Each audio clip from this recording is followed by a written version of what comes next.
What's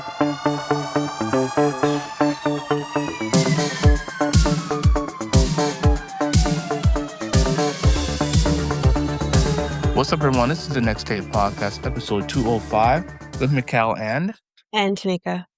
where we have conversations on different topics. So today's episode is another uh episode, Prime Month episode. Uh, what are we going to be talking about today, Tanika? So this episode, we're going to be talking about the gay rights movement, Uh-huh. which is similar to similar to what we talked about in terms of like the first Pride parade and all of that. But Yes. this is going to be encompassing like everything. So not Hmm. just that. Yeah. So that's what we're going to be talking about. Okay. And also, if you guys haven't listened to the last episode, we talked about. We talked about celebrities and Yeah. their activism when it came Hmm. to, in particular, HIV and Uh-huh. AIDS. And we also talked about celebrities that have been open about their status, Right. um, just to kind of, humanize the Mm-hmm. people who have to live with that Mm. disease. So, Right. yeah, Okay. All right. right.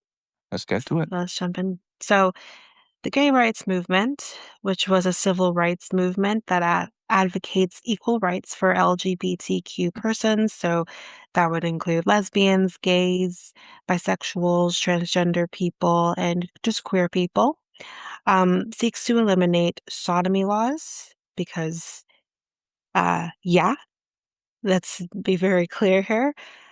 There was at points, I'm not sure in America, but there were points where sodomy or anal sex, let's just call it what it is, because sodomy doesn't mean anal sex, um, was, illegal. Mm. The just having consensual sex between 2 adults, was Yeah. considered illegal, which is insane to me. But yes, it seek to eliminate sodomy laws and When call. Go ahead. Sorry, repeat that. So when did that happen? When did that Mm, was it like in during the 20th century, 21st yes, century? Yeah. Oh, yes, yeah. Okay. yes. Um, I don't know exactly when. I think each country was different Uh-huh. as to when that changed, but Uh-huh. in certain, I don't think it was necessarily illegal to be a gay person Right. in America, as like for Mhm. example in Spain, I believe it was gay. Sorry, gay. It was illegal to be gay. Um, not just sodomy, but it was illegal in the States, I believe, at some point where it was illegal to, they refer to it as sodomy, but let's just call it what it is, trying to um, politicize consensual sex between two adults just because, well, they're gay people. So, yeah, which is insanity to me. But anyways, um, and also calls for an end to discrimination against LGBTQ persons in Mhm. employment, credit, housing, public accommodations, and other areas of life. Although the term gay is commonly used in reference to homosexual males, it is also used more generally to refer to homosexual males together with some or all other orientations within the LGBTQ community. Basically, I think actually I just kind of learned today that which I guess this, whatever, it doesn't matter, but it, that I think when we think of homosexual women, we automatically think of them as a lesbian because that's what the label is, but Mhm. Mhm. there are apparently women out there who don't see themselves as lesbian or don't refer to themselves as lesbian and Yeah. just refer to themselves as being gay. So, um, so when it came to religion, as we know, Mhm.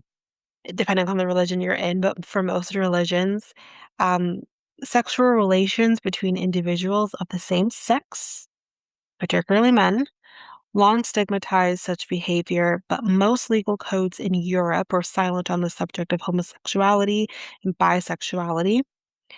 The judicial systems of many predominantly Muslim countries invoked Islamic law in a wide range of contexts, and many sexual or quasi-sexual acts, including same-sex intimacy, were criminalized in those countries and made subject to severe penalties, including execution.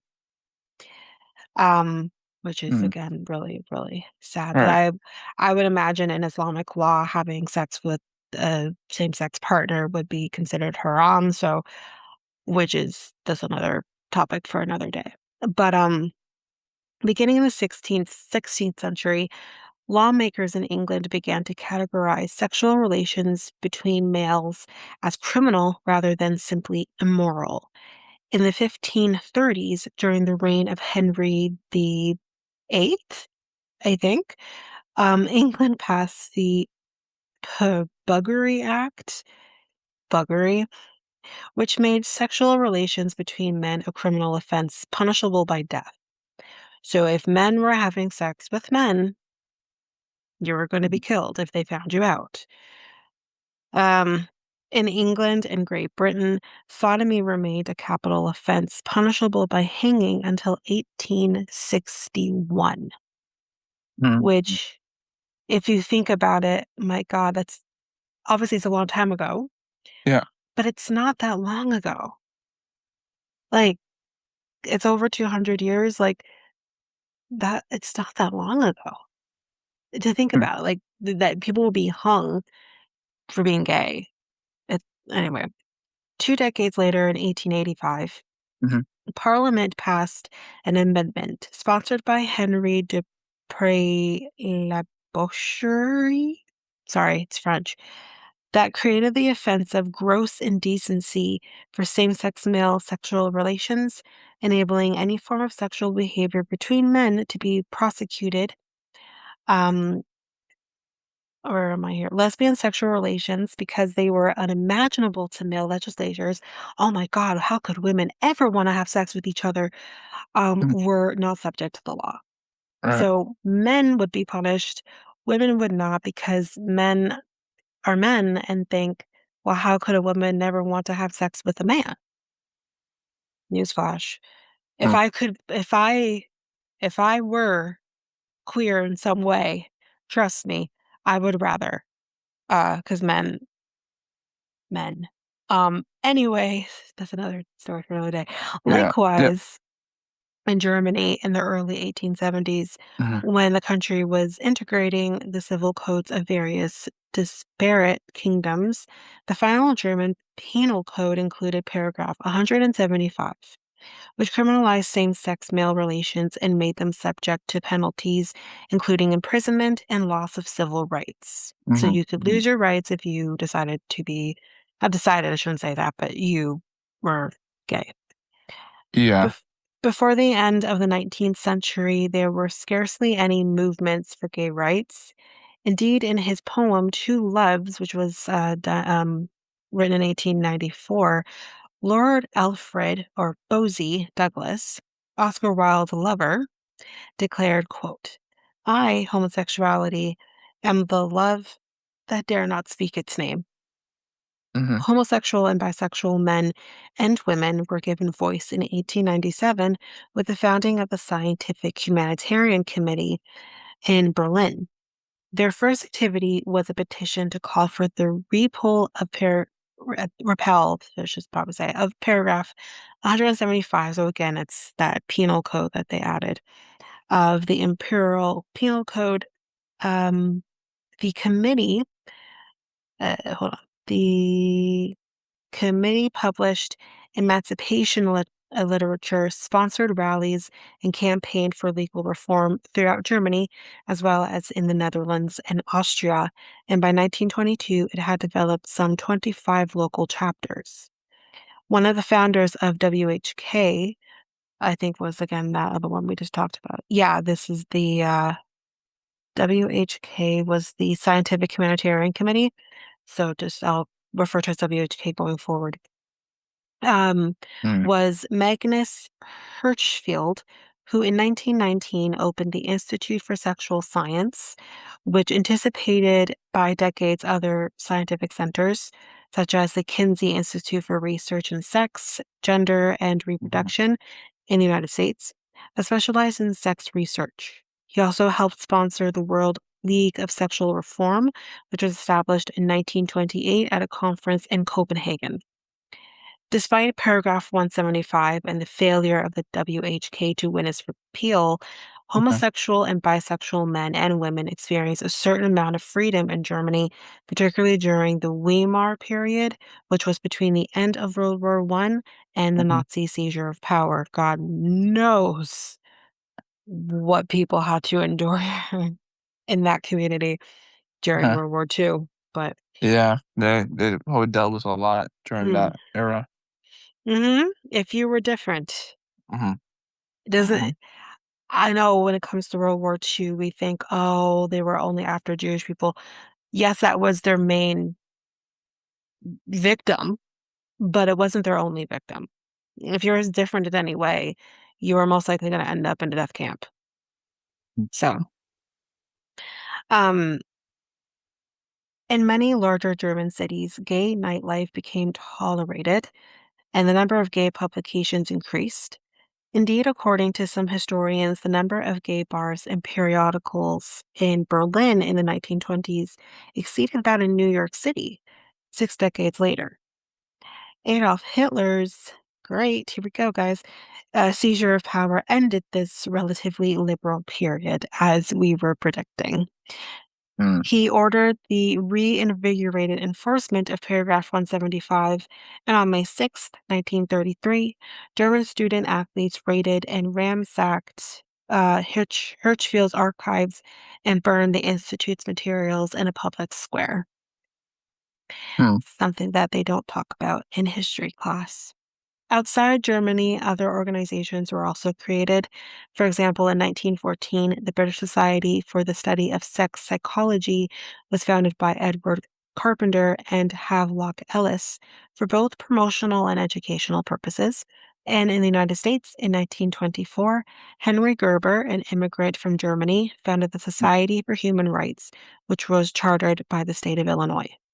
mm, Despite the formation of such groups, political activity by homosexuals and bisexuals was generally not very visible. Indeed, gays were often harassed by the police wherever they congregated. World War II and its aftermath began to change that. The war brought many young people to cities and brought visibility to the gay community. In the United States, this greater visibility brought some backlash, particularly from the government and the police. The government often fired gay civil servants. The military attempted to purge its ranks of gay soldiers, which is why, even as recent as the 90s and maybe even into the 2000s, being gay in the military was something that was absolutely unheard of. And usually, if anyone was gay in the military, they were on the DL for their safety. Um, so, where am I here? Um, And police vice squads frequently raided gay bars, as we talked about in the past, and arrested their patrons. However, there was also greater political activity among gays aimed in large measure at decriminalizing sodomy. Beginning in the mid 20th century, an increasing number of gay organizations were formed. The Kultur- and Outspannungszentrum, I think that is German, I don't know, but it translates into Culture and Recreation Center, or mm, COC, was founded in 1946 in Amsterdam, and so it's Dutch. In the United States, the first major male organization founded in 1950 to 51 was Harry Hay in Los Angeles, was the Mattachine Society. Its name reputedly derived from a medieval French society of mass players, the Société Mattachine, to represent the public masking of homosexuality, while the Daughters of Bilitis, named after the sapphic love poems of Pierre Louis, which was Chants de Bilitis, that's the name of the poem, mm, was founded in 1955 mm, by Phyllis Leon and Del Martin in San Francisco and was a leading group for women. Um, where am I here? Sorry, lost my spot. Uh, in addition, the United States saw the publication of a national gay periodical, One, which was in 1958, when a U.S. Supreme Court ruling that enabled it to be mailed through the U.S. Postal Service. In Britain in 1957, a commission chaired by Sir John Wolfenden issued a groundbreaking report recommending that private homosexual liaisons between consenting adults be removed from the domain of criminal law. Thank you. A Huh. decade later, the recommendation was implemented by Parliament in the Sexual Offences Act. The gay rights movement was beginning to win victories for legal reform, particularly in Western Europe, but perhaps the single defining event of gay activism occurred in the United States. Okay, so here we go. We're talking about something we've talked about before, but in the early morning hours of June 28th, 1969, the Stonewall Inn, which was a gay bar in New York City's Greenwich Village, was raided by the police. Nearly 400 people joined a riot that lasted 45 minutes and resumed on succeeding nights. Stonewall came to be commemorated annually in June with gay pride celebrations, not only in U.S. cities, but also in several other countries. Gay pride is also held at other times of the year in some countries, as we've Mhm. discussed last year. In the 1970s and 80s, gay political organizations proliferated, particularly in the United States and Europe, and spread to other parts of the globe, though their relative size, strength, and success and toleration by authorities vary significantly. Groups such as the Human Rights Campaign, the National Gay and Lesbian Task Force, and ACT UP, AIDS Coalition to Unleash Power, that's Mhm. what AIDS UP stands for, in the United States, and Stonewall and Outrage in the United Kingdom, and several dozen similar organizations in continental Europe and elsewhere began agitating for legal and social reforms. In Mhm. addition, the Transnational International Lesbian and Gay Association was founded in Coventry, England in 1978. Now, headquartered in Geneva and renamed the International Lesbian, Gay, Bisexual, Trans, and Intersex Association, otherwise known as ILGA World, it plays a significant role in coordinating international efforts to promote human rights and fight discrimination against LGBTQ and intersex persons. In the United States, gay activists won support from the Democratic Party in 1980 when the party added to its platform non-discrimination clause a plank including sexual orientation. This support, along with campaigns by gay activists urging gay men and women to come out of the closet, quote unquote, um, and encouraged gay men and women to enter the political arena as candidates. The first openly gay government officials in the United States were Jerry Dickerick and Nancy Weschler, sorry if I'm saying your name wrong, in Ann Arbor, Michigan. Both Dickerick and Weschler were elected in 1972 and Uh-huh. came out while serving on the city council. In 1974, Weschler was replaced on the council by Kathy Kozak, I think it's Kozakchenko, who, having run openly as a lesbian, thus became the first openly gay person to win office after coming out. In 1977, gay rights activist Harvey Milk was Uh-huh. elected to the San Francisco Board of Supervisors. He was then assassinated the following year. Of course, I never saw the movie, but I did hear the movie was really good. Um, Uh-huh. uh, where am I here? Oh, let Uh, me ask you a question. sure. Going back to the parade. Mhm, So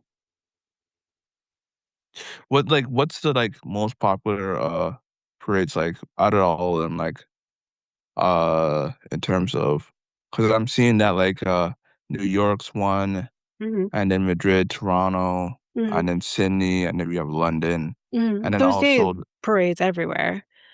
mhm, Um, and but also, like, when it comes to even America, like, you have mhm, gay pride parades in the different states as well. mhm, Um, but in but terms of popular, I mean, I from what I understand, just because the gay rights, or I should say better yet, the parades really Mhm, started with Stonewall, that mhm, I think there's something exceptionally more special about that one, just because that's kind of where it all began for everyone else. Um, there wouldn't be I don't believe anyways that there would have been pride parades or even maybe as early as they began, which was the 1970s when the mhm, first one happened. Um, I don't know if they would be a thing if it wasn't for Stonewall. mm. I just don't think it would have existed.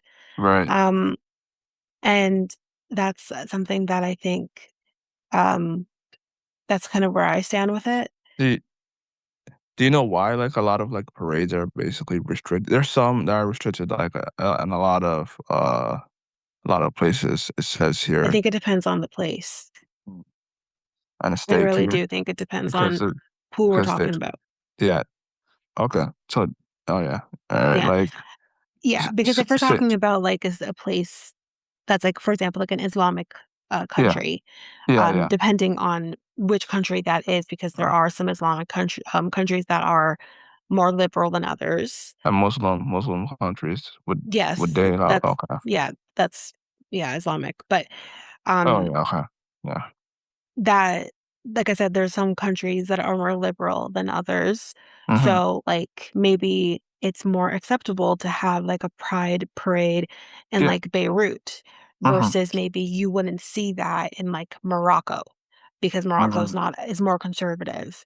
right, Um, and then, like, something like that. But then if you're looking at, like, for example, right now, which is something that we'll probably talk more about in a later episode, mhm, mhm. that right now here in Toronto, we're dealing with budget cuts, and that's affect and we've been dealing with budget cuts Oh, yeah, I when it remember, yeah. comes to the Pride Parade, before as well, um, Ever when it since comes to security, and it's gotten yeah, worse yeah, due to COVID. yeah, I'm I sorry, I was gonna say Yeah, I that. feel that's kind of when it started to really become an Yeah, issue was with yeah, COVID. mhm, Um, that the biggest budget cuts are going is going away from the security because of, you know, obviously you need to have the police presence and stuff like that. mhm, And that's something that is being like taken away. And it's like if any if any parade in any country, but it's especially um obviously I can only talk about our country, it's our province. mhm, I can't talk about mhm, anything else, mhm, but mhm. in this time that we're in, Do um, you do you we think, need the like security. yeah, do you think, like, Mark Carney will? Because he's more of They I know already he's said the liberal, cuts are but there. The cuts are already Mark the Carney can't do cuts anything. The cuts is already a thing that they're dealing with right now. It's not so gonna change in a short they time. announced that this year? Yes, Okay, there they is an announced the article cuts. Oh, that okay, was announced, like, maybe a week ago. okay, and that has to do with, like, the not the mayor or the premier No, I of the don't think province. so. I'm not sure how it The works because I cuts. don't I Yeah, think they're, like, depending on which town or city you're in, you may right. have, like, a smaller pride parade. Uh-huh. Um, so that I'm not sure about, but obviously Toronto is the biggest parade. That's the Mhm, case with any parade, right?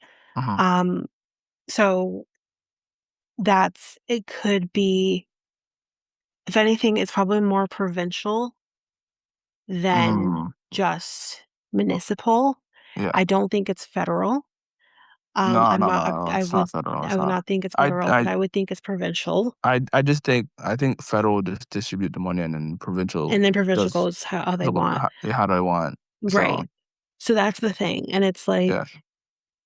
you may not necessarily need a massive police presence in, like, here in the Durham area, Yeah. but you may need obviously, you need a bigger presence in Toronto. Mhm, With everything going on, like, you need that, and because their biggest concern is obviously the safety of the people attending, mhm, mhm. because of the far right extremists. Right. Yeah, So yeah. that's their biggest thing is, like, there is no time, like, right now where they need the security because we're dealing obviously we're not in the States, but we are dealing with the heat of what the States is going through right now because of the current administration. So there's nothing that needs security more right now than them because it's obviously as if we know anything about what the current administration is putting out putting out there is attacking the LGBTQ plus community in the States, and that trickles down to us because there's people who believe in what he stands for and what his administration Mm, stands for. So, mm, I'm I hope they can figure something out, but it's like mm. the budget cut this year is even worse than last year, I and wonder, last year was bad as well. I wonder why. Maybe it's because of the negativity or No, I or don't they know. don't. I think it's just because the budget is we're listen, everyone's struggling when it comes to money, right? Mm, I can't imagine that Canada isn't also going through that with everything that we're going through mhm, with the tariffs and everything like that. I mm, imagine it's just a trickle down effect. And we're trying to keep everything within, mhm, Canada and, not purchasing things outside of Canada. That's a strain mhm, on the budget. So we get what we get and it can only be allocated so far, you mm, know? So I don't think it's has anything to do with us having some negative feelings toward the LGBTQ plus community. I don't think it's that at all. I will never forget, like, I think what was it, like 2, 3 years before the pandemic when they had like police like dancing with them and everything. That parade, that particular year, it seemed like it was just so much fun and so positive, and it's like ever since then, like, I think it was the following year where, like, they were they were starting to go through the cuts when it came to the security, and I'm just like, "What the heck is going on?" And it's just gotten worse, but mm, I can't speak to what was happening before.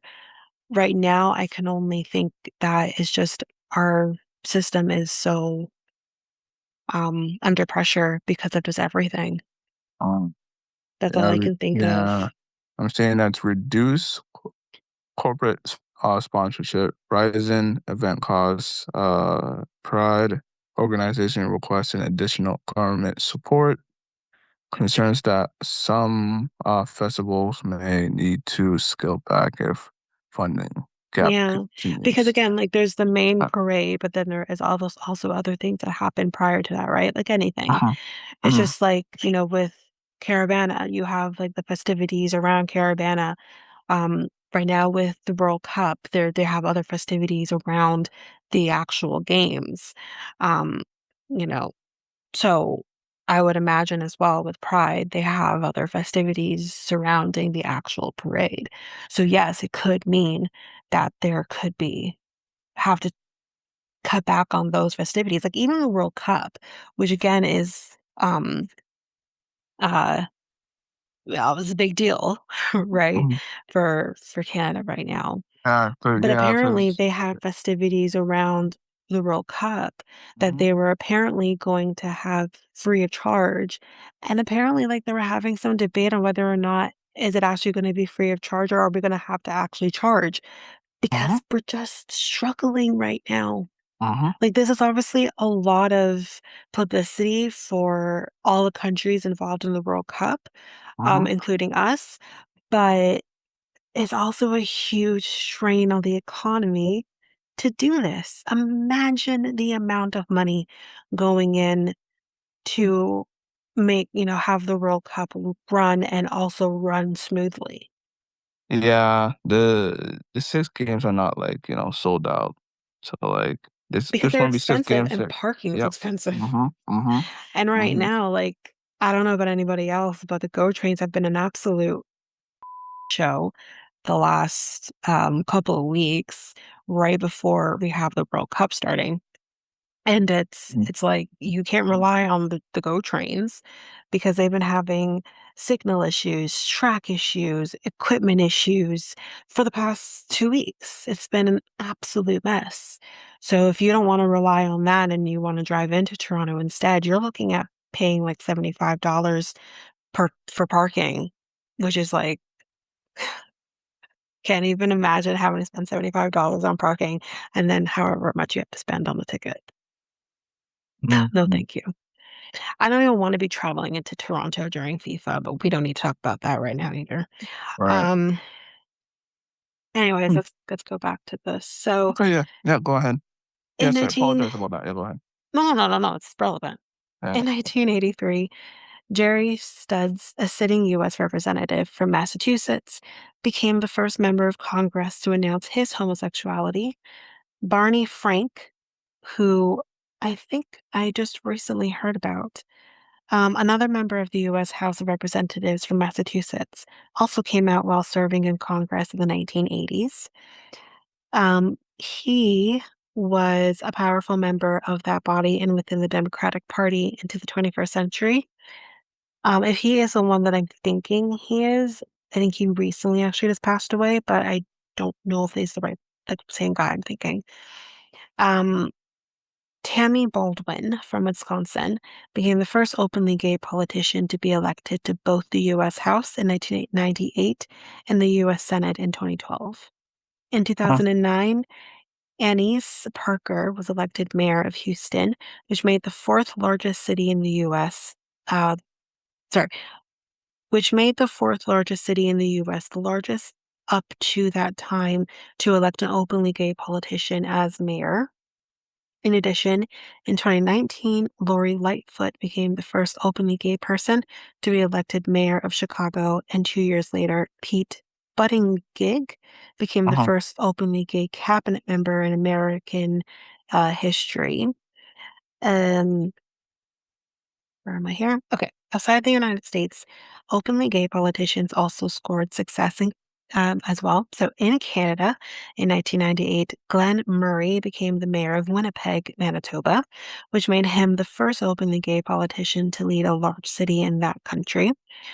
Large cities in Europe also were fertile grounds for success for openly gay politicians. For example, Bertrand Delanoë in Mhm. Paris and Klaus Rohret in Berlin were both elected mayor in 2001. At the local and national levels, the number of openly gay politicians increased dramatically during the 1990s and 2000s. And in 2009, I'm going to not say this name correctly, but Joanna, and that's definitely how you pronounce her name, but whatever. I can't, the accent's on the O. Sorry, I'm not used to that. Mm. But her last name is a doozy. She's Icelandic, so I'm gonna skip over the name. But she became Prime Minister of Iceland, which made her the world's first openly gay head of government. She was followed by Elio de Ripo, who became Prime Minister of Belgium in 2011. In Africa, Asia, and Latin America, openly gay politicians have been.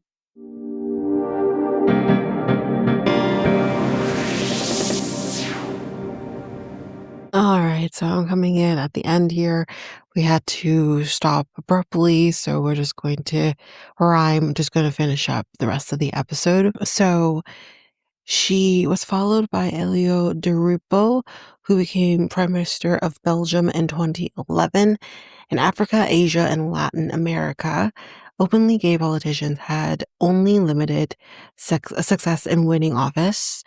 Notable elections to national legislatures included Patria Jimenez Flores in Mexico, that was in 1997, Mike Waters in South Africa, that was in 1999, and Clodovel Hernandez in Brazil, that was in 2006. The issues emphasized by gay rights groups have varied since the 1970s by time and place. Different national organizations have promoted policies tailored to their country's I think it's milieu. For example, whereas in some countries, particularly in Scandinavia, sodomy statutes never existed or were struck down relatively early. In other countries, the situation was more complex. In the United States, with its strong federal tradition, the battle for the repeal of sodomy laws initially was fought at the state level. In 1986, the U.S. Supreme Court upheld Georgia's sodomy law in Bowers versus Hardwick.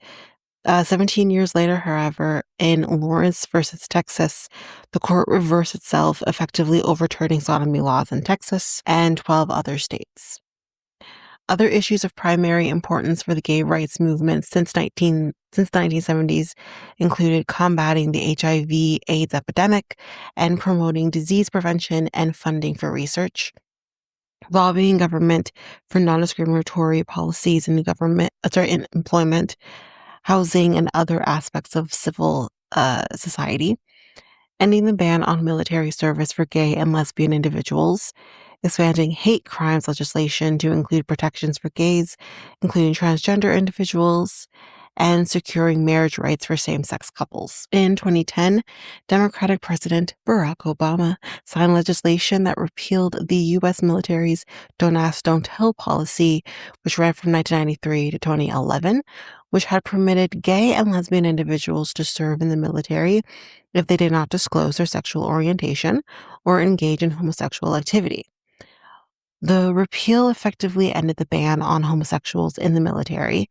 In 2013, the Supreme Court recognized the right of same-sex couples to marry, and in 2020, the court determined that firing an employee for being homosexual or transgender was a violation of Title 7, I think that's 7, of the Civil Rights Act in 1964, which prohibits discrimination on the basis of sex. And that's the rest of the episode. So we'll be coming back with another one on Monday. Until then, we will see you there. Bye, everyone. If you liked what you heard with our podcast, you can head on over to our website, which is solo.to/next take podcast. There you can get any of the links to any of our social media, which is Facebook, Instagram at Next Take Podcast, and Twitter, TikTok, and Blue Sky at Next Take Pod. You can also find links to our Reddit page and many other things, I'm sure. Can't remember all off the top of my head. You can also email us at mikeltanyka@gmail.com. There you can send us any inquiries that you have, any questions, or also any episode ideas. And if you do have episode ideas, just make sure you put in the subject line episode ideas, and we'll add it to our list. If you also liked us, you can like us, rate us, follow us on any of your favorite podcast apps. You can rate us, however, on Spotify and Apple Podcast. We would greatly appreciate that. And we'll also move forward and share or spot a light on those who give us 5-star ratings in the future. That is it for us. We'll see you next time for the episode.